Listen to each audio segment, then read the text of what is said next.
준호야, 아빠랑 살자. 38살 민수가 5살 아이에게 한 약속. 하지만 그 약속을 지키기 위해 그가 치러야 할 대가는 1억 5천만 원이었습니다. 이것은 첫사랑을 잊지 못한 한 남자가 완벽한 사기에 당한 충격적인 실화입니다.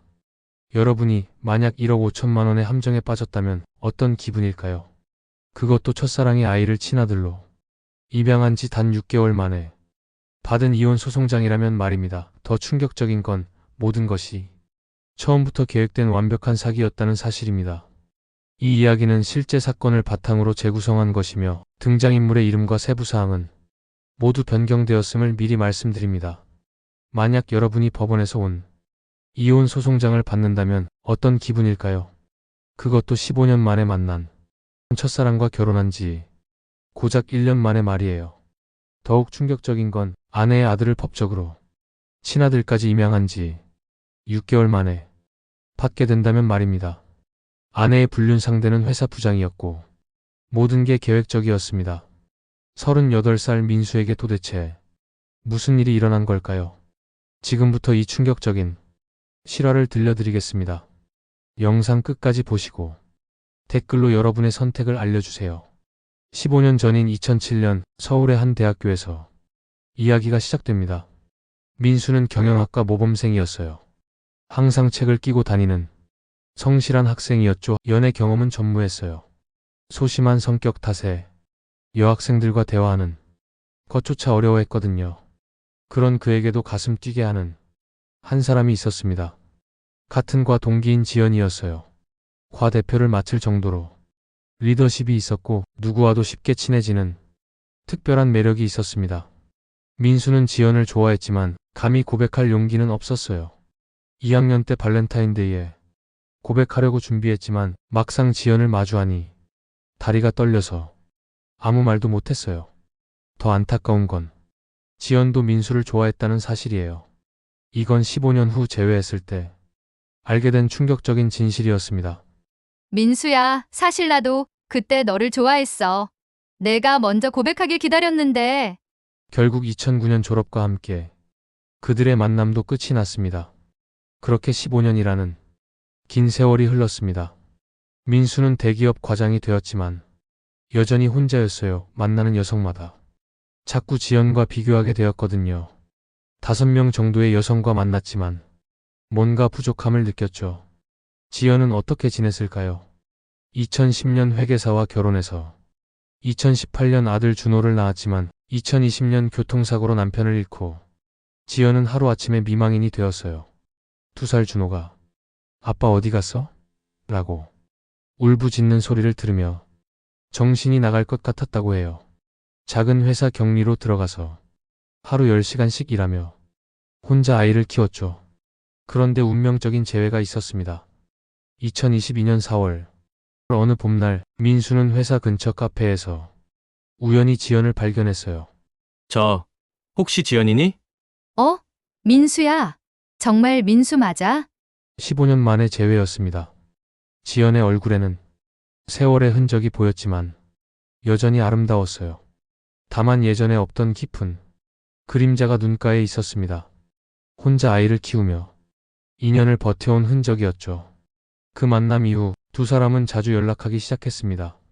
지연이 속마음을 털어놓았어요. 민수야, 솔직히 혼자 아이 키우는 게 정말 힘들어. 민수는 주말마다 지연의 집에 가서 5살 준호와 놀아주기 시작했어요. 처음에는 아저씨는 누구야?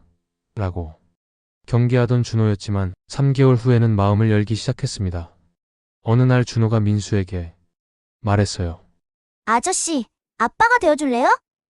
그 순간 민수의 눈에 눈물이 맺혔습니다. 15년 전 이루지 못했던 사랑, 그리고 사랑하는 사람들을 지켜주고 싶다는 마음이 커져갔어요.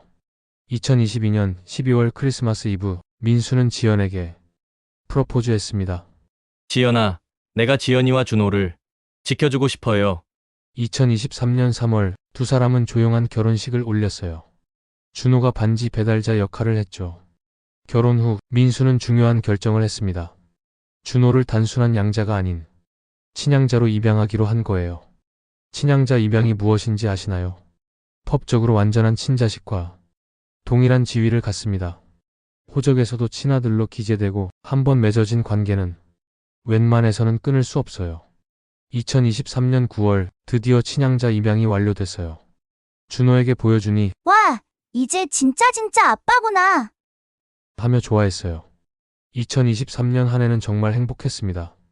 준호는 아빠가 최고야 라고 말했고 세 가족은 주말마다 나들이를 다녔어요. 여러분, 이 정도면 해피엔딩 같지 않나요?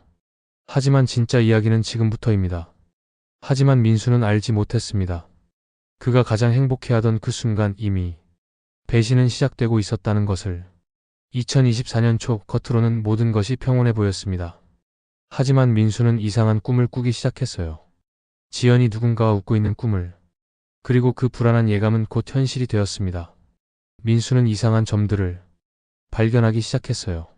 처음에는 사소한 변화들이었습니다.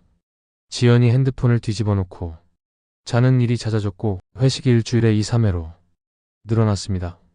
민수가 오늘은 누구랑 회식이야? 라고 물으면 지연은 미묘하게 시선을 피하며 대답했어요. 토요일에도 갑작스런 회사 일로 밤 11시까지 외출하는 일이 생겼어요. 격리 업무에 토요일 야근이 있을 리가 없는데 말이에요. 민수는 점점 불안해졌습니다. 내가 의심병에 걸린 건가? 지연이가 그럴 사람은 아닌데. 하지만 가슴 한편에서는 계속 경고음이 울렸어요. 3월 어느 날 결정적인 단서를 발견했습니다. 지연의 가방에서 떨어진 호텔 주차 카드였어요. 그 순간 민수의 온몸이 얼어붙었습니다. 설마. 하지만 더 이상 자신을 속일 수는 없었어요. 고민 끝에 민수는 지연을 따라가 보기로 했어요. 4월 어느 목요일 지연이 회식이 있다고 한 날이었습니다. 민수는 회사 근처에서 기다렸어요. 오후 6시쯤 지연이 나왔는데 회식 장소가 아닌 다른 방향으로 걸어갔습니다. 그리고 민수가 목격한 것은 악몽 그 자체였습니다. 그리고 충격적인 장면을 목격했어요.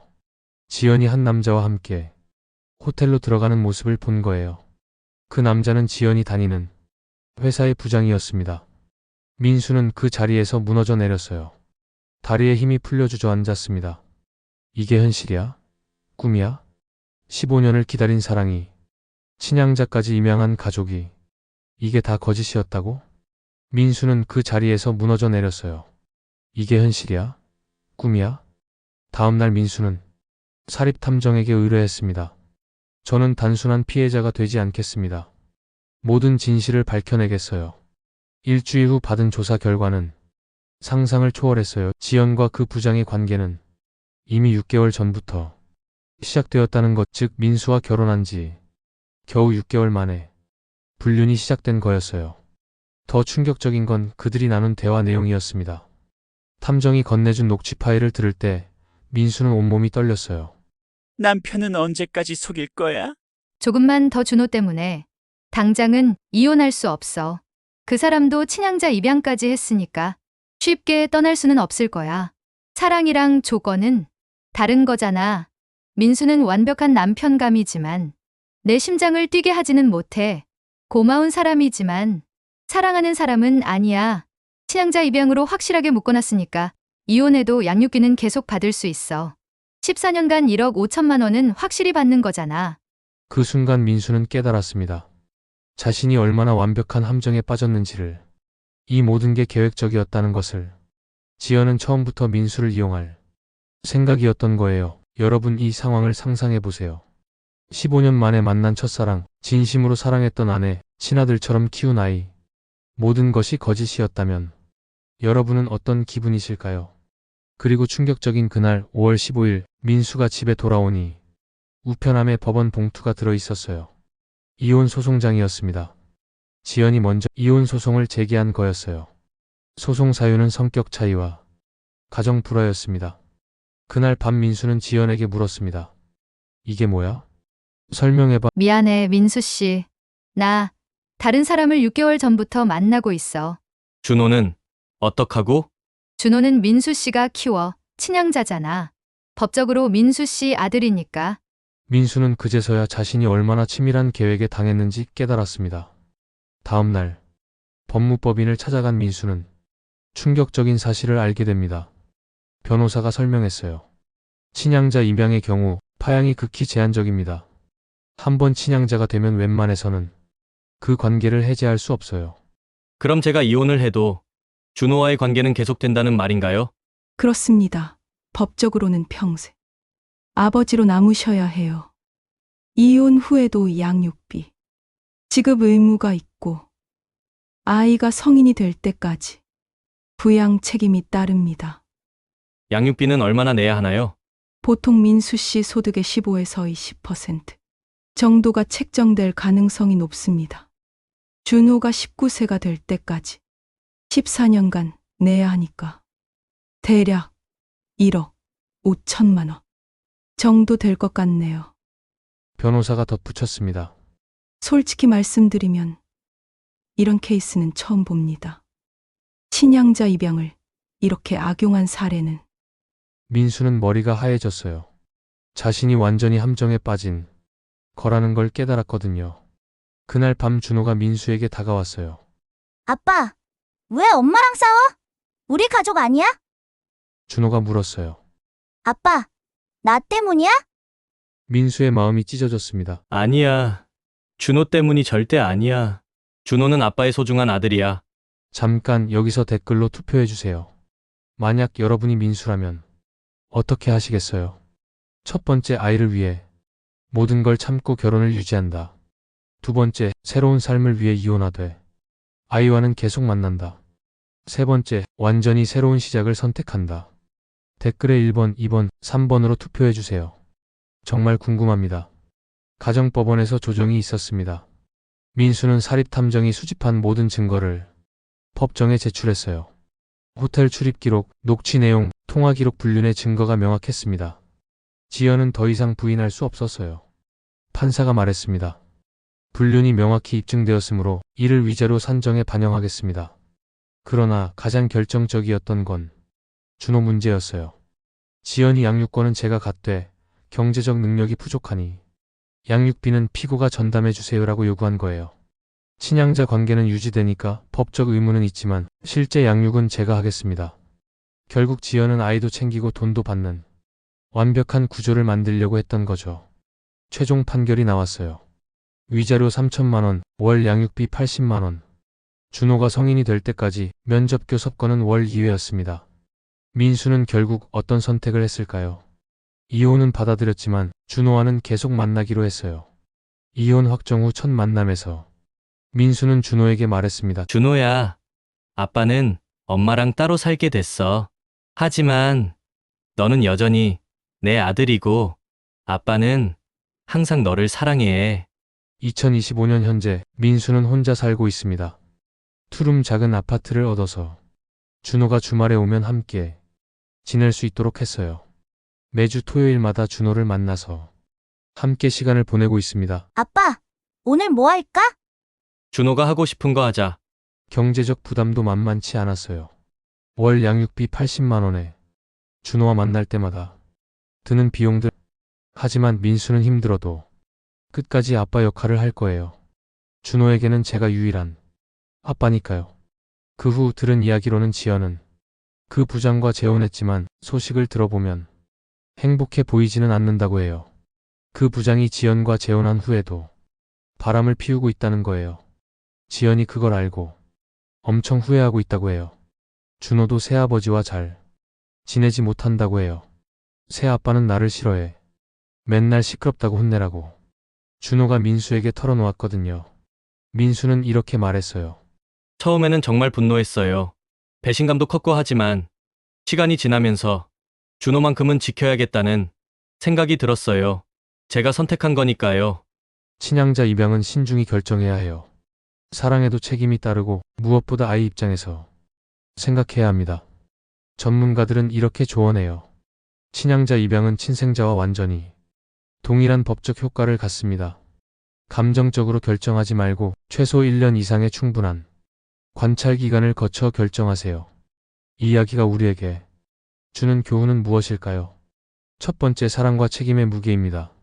진정한 사랑은 좋을 때만 하는 것이 아니라 힘들 때도 책임을 지는 것이죠. 두 번째, 아이들은 어른들의 잘못에 대해 책임이 없다는 것입니다. 준호는 민수와 지연의 문제와는 전혀 상관없는 순수한 존재예요. 세 번째, 법적 결정의 신중함입니다. 친양자 입양은 정말 신중하게 결정해야 해요. 한순간의 감정으로 결정했다가 평생의 책임을 져야 할 수도 있거든요. 네 번째, 진정한 가족의 의미입니다. 혈연이 전부가 아니라는 것을 이 이야기가 보여주고 있어요. 민수와 준호는 피 한 방울 섞이지 않았지만 진짜 부자의 정을 나누고 있잖아요. 여러분, 이 긴 이야기를 끝까지 들어주셔서 정말 감사해요. 민수의 이야기는 아직 끝나지 않았어요. 준호가 성인이 될 때까지 14년이 더 남아있고 그 과정에서 또 어떤 일들이 벌어질지 아무도 모르죠. 그리고 3개월 전 민수에게 예상치 못한 연락이 왔다고 합니다. 나 엄마랑 새아빠 집에서 살기 싫어. 아빠랑 계속 살 수는 없어? 준호의 이 한마디가 모든 것을 바꾸게 될까요? 민수는 어떤 선택을 하게 될까요?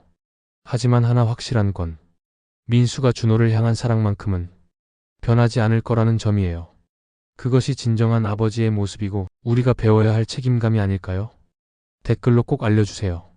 민수의 선택이 옳다고 생각하시나요? 가장 불쌍한 사람은 누구인가요? 여러분이 민수라면 어떻게 하셨을까요? 친양자 입양에 대해 새롭게 알게 된 사실이 있나요? 비슷한 경험이 있으시다면 공유해주세요. 여러분의 이야기도 정말 궁금합니다. 더 많은 실화가 궁금하시다면 구독과 좋아요 부탁드립니다. 다음 주는 또 새로운 이야기로 돌아오겠습니다. 대단히 감사합니다.